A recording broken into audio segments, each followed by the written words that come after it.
আসসালামু আলাইকুম রহমতুল্লাহি ওবারাকাতু।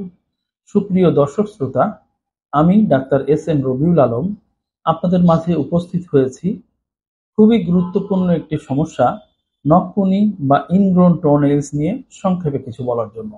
আশা করি আপনারা সকলে ভালো আছেন এবং সুস্থ আছেন। আলহামদুলিল্লাহ, আমিও ভালো আছি। আজকের ভিডিওতে আমরা জানব নখকুনি বা ইনগ্রোন টোনেলস এর লক্ষণ, কারণ, ঘরোয়া সতর্কতা ও যত্ন এবং হোমিও চিকিৎসায় কিভাবে স্থায়ী সমাধান পাওয়া যায় সে সম্পর্কে ইনশাআল্লাহ। নখকুনি বা ইনগ্রোন টোনেলস হলো এমন একটি সমস্যা যেখানে পায়ের নখের ধার চামড়ার ভেতরে ঢুকে যায়, ফলে ওই স্থানে ব্যথা, লালচে ভাব, ফোলা ভাব এবং কখনো কখনো ইনফেকশন দেখা দেয়। বেশিরভাগ সময়ে এটি পায়ের বড় আঙ্গুলে হয়ে থাকে।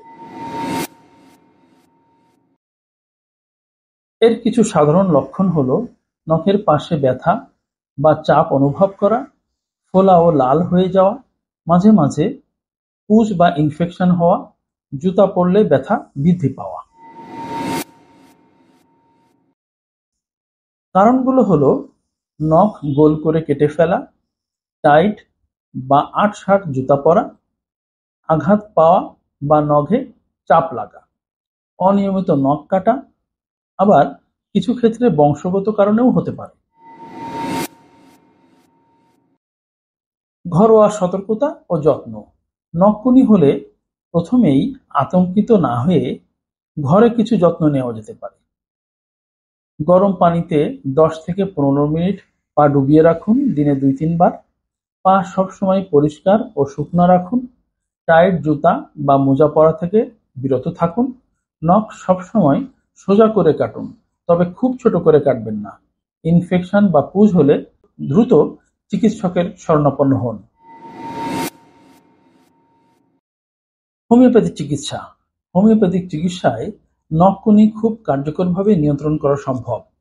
আমি সাধারণত যে সকল ওষুধগুলো ব্যবহার করে ভালো ফল পাই সেগুলো হলো সাইলেশিয়া, ইনফেকশন সহ ব্যথা ও পুজ হলে; হিপারসালফ, সংবেদনশীল ও ব্যথাযুক্ত নখের জন্য; গ্রাফাইটিস, নখের আশেপাশে ফাটা বা শুকনা ত্বক থাকলে; ক্যালকেরিয়া ফ্লোরিকা, দীর্ঘমেয়াদী নখকুনি বা পুনরাবৃত্তিতে উপকারী।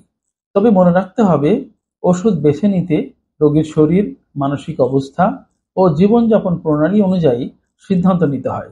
তাই এক্ষেত্রে অভিজ্ঞ হোমিও চিকিৎসকের পরামর্শ নেওয়াটা অত্যন্ত জরুরি। নখকুনি সাধারণ সমস্যা হলেও অবহেলা করলে ইনফেকশন ছড়িয়ে পড়তে পারে। তাই সময়মতো যত্ন, সঠিক চিকিৎসা অত্যন্ত জরুরি। যদি ভিডিওটি আপনাদের ভালো লেগে থাকে তাহলে লাইক দিন, বন্ধুদের সাথে শেয়ার করুন এবং হোমিও চিকিৎসা সংক্রান্ত এই জাতীয় আরো ভিডিও পেতে চ্যানেলটি সাবস্ক্রাইব করতে ভুলবেন না। সুপ্রিয় দর্শক শ্রোতা, আজ তবে এখানেই বিদায় নিচ্ছি। ভবিষ্যতে আবারও আপনাদের সাথে দেখা হবে ইনশাল্লাহ অন্য কোনো বিষয় নিয়ে। সে পর্যন্ত সকলে ভালো থাকবেন এবং সুস্থ থাকবেন। আল্লাহ হাফেজ।